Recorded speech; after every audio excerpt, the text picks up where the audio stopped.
Bonsoir à tous. Je vais essayer de poser le décor. D'abord, dans les faits, ça va être vite fait, parce qu'un seul pays pour l'instant, et encore il ne s'agit pas vraiment d'un pays, mais d'un État fédéré aux États-Unis, il s'agit de l'Alaska, verse un revenu de base qui, l'an dernier, s'est élevé à, en moyenne, alors de l'ordre de 150 € par personne habitant depuis au moins 5 ans dans le pays. Et c'est un revenu qui est financé par la rente pétrolière. Donc, en dehors de ce cas-là, on n'en connaît pas d'autres. Il y a un certain nombre d'expériences ou d'expérimentations qui ont été faites. On s'aperçoit qu'il n'y a pas d'expérimentation, mais simplement des mouvements volontaires. Par exemple, aux Pays-Bas, dans une ville dont j'ai oublié le nom, on a fait appel à des gens volontaires pour expérimenter ça. Bon, mais on voit bien que faire appel à des volontaires, ça ne permet pas de savoir ce qui se passerait dans la réalité, parce qu'il y a déjà un biais à la base. Alors, on est obligé de se rabattre sur des hypothèses, et des hypothèses qui vont déboucher sur un grand nombre de points d'interrogation, parce qu'on n'a pas de réponse, et qu'il n'est pas possible aujourd'hui de pouvoir étalonner les effets du revenu de base, aussi bien dans le domaine strictement quantitatif, combien, quel coût, mais que surtout dans les effets sur la réduction de la pauvreté, sur l'incitation au travail ou sur éventuellement le niveau supplémentaire d'impôts, etc., etc. Donc, ce que je vais dire est purement hypothétique, et vous ne m'en voudrez pas si je ne vais pas toujours dans un grand nombre de détails. Alors, pour comprendre bien le problème du financement, je vais prendre un revenu de base très très minimal de 100 € par mois et par personne. Si c'est versé à 65 millions de personnes, donc depuis la naissance jusqu'à la mort, ça revient à 80 milliards d'euros. Si c'est versé uniquement aux adultes et que les mineurs touchent, mettons, moitié moins, ou ne touchent rien, eh bien on est à 75 ou 70 milliards d'euros. 70 milliards d'euros, il faut comprendre ce que ça veut dire, c'est le montant de l'impôt sur le revenu. Je vous rappelle que la CSG plus la CRDS, c'est 90 milliards d'euros chaque année. Que la TVA, c'est, je crois, 120 milliards, non, 150 milliards d'euros. Donc, vous voyez que même un revenu de base extrêmement minimal, s'il vient s'ajouter aux revenus existants, et si on veut le financer, il va falloir le financer par un impôt qui est loin d'être négligeable, de l'ordre de 70 à 80 milliards d'euros. Si on aboutit, si on veut un revenu de base de 450 ou 460 ou 470 €, on est aux alentours de 320 milliards. Si on veut un revenu de base de 800 €, on est aux alentours de 600 milliards, un peu plus de 600 milliards, 640 milliards. 660 milliards, pardon. Si on veut un revenu de 1000 € par mois, on est aux alentours de 750 milliards. Et vous voyez le problème, c'est qu'avoir un revenu de base suffisant ne peut pas être financé simplement par l'impôt. Il faut donc modifier le système existant. Et on peut le modifier de deux manières. Soit on le modifie en termes de protection sociale, c'est-à-dire que des éléments de la protection sociale sont soit diminués, soit éliminés, soit on le diminue par la suppression du SMIC et donc un abaissement probable du niveau de rémunération des salariés du bas de l'échelle. Donc on voit bien que je vais écarter d'entrée de jeu un revenu de base qui soit de 100 €, donc très insuffisant parce qu'il ne permet pas de vivre, et qu'il faudrait maintenir l'ensemble des autres minima sociaux et des aides sociales. Et j'élimine aussi le revenu de base dont on a parlé, dont Baptiste tout à l'heure a parlé, en termes très chaleureux et très enthousiastes, de l'ordre de 1000 €. Je rappelle, enfin simplement, hein, je ne sais pas s'il est encore dans la salle, Baptiste, non? Il n'est pas là. Il est parti, si? Si, pardon. Alors, tu raisonnais tout à l'heure en termes d'unité de consommation, quand tu disais du revenu disponible moyen, c'est 1 700 €. C'est par unité de consommation, et il y a 40 millions d'unités de consommation. Si on raisonne par citoyen, puisqu'il y a une individualisation, c'est comme ça qu'il faudrait raisonner, on est aux alentours de 1030, 1040 €. Et 1030, 1040 €, c'est à peu près le seuil de pauvreté actuel à 60% du revenu médian. Donc, ça signifie que même dans cette hypothèse-là, il y aurait un problème, parce que la masse de revenus disponibles ne peut reposer que sur une éradication très forte des inégalités.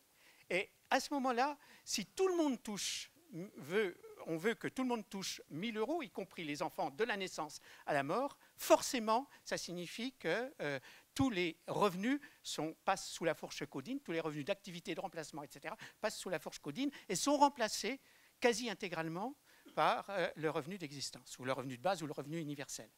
Je crois que c'est important de... C'est pas de la, je ne suis pas en train de faire de l'arithmétique bête et méchante, c'est la plausibilité de positions qui me paraissent être aujourd'hui la source majeure d'une incompréhension, ou en tout cas d'une réticence d'une partie de la population. Si on veut, je reprends les termes de Baptiste, défendre un revenu inconditionnel de gauche, je pense très franchement que ce revenu inconditionnel de gauche ne peut être ni les 100 € ni les 1 000 €, mais entre les deux, de l'ordre de 500 €.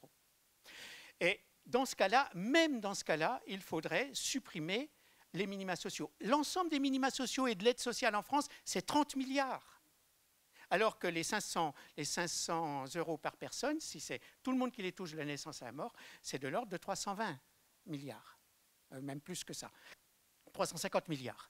Et donc, vous voyez bien le problème. Si vous voulez que tout le monde ait un revenu de base, il va falloir trouver d'autres solutions que simplement l'élimination des aides sociales. Jean-Marc Daniel, par exemple, défend une suppression complète de l'assurance maladie.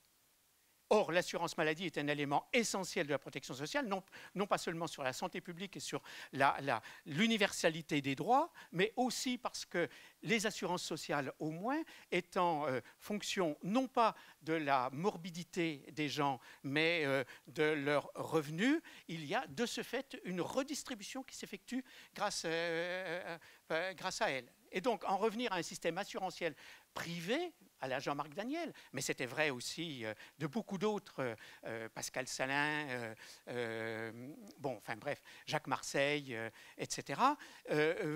Vous éliminez l'élément central de notre protection sociale. Donc, c'est d'autres éléments qu'il va falloir regarder de près.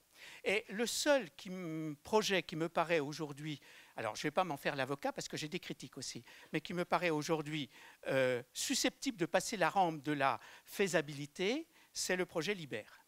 Parce qu'il maintient l'assurance maladie, il maintient l'assurance chômage et il maintient les retraites. Et en revanche, il supprime tout ce qui est cotisation non contributive. La formation continue est financée pour une grande part par des cotisations sur les salaires qui ne sont pas contributives. Parce que alors ça va changer peut-être avec le compte personnel d'activité, bon, mais on voit bien que même ça va, ce n'est qu'un petit point d'un problème beaucoup plus vaste. Alors, donc Libère arrive à peu près à équilibrer, mais ceci au profit d'une surtaxation des 2 derniers déciles de la distribution, des 2 derniers dixièmes de la distribution, et d'une redistribution aux 2 premiers dixièmes. Et donc, il y a une question, tout à l'heure, Alain Caillé s'en faisait l'écho, je m'interroge sur la faisabilité politique d'une réforme de ce type. Parce que ceux qui ont le plus accès aux médias, et qui souvent font les médias, ce sont des personnes qui font partie des 2 dixièmes les plus riches de la population.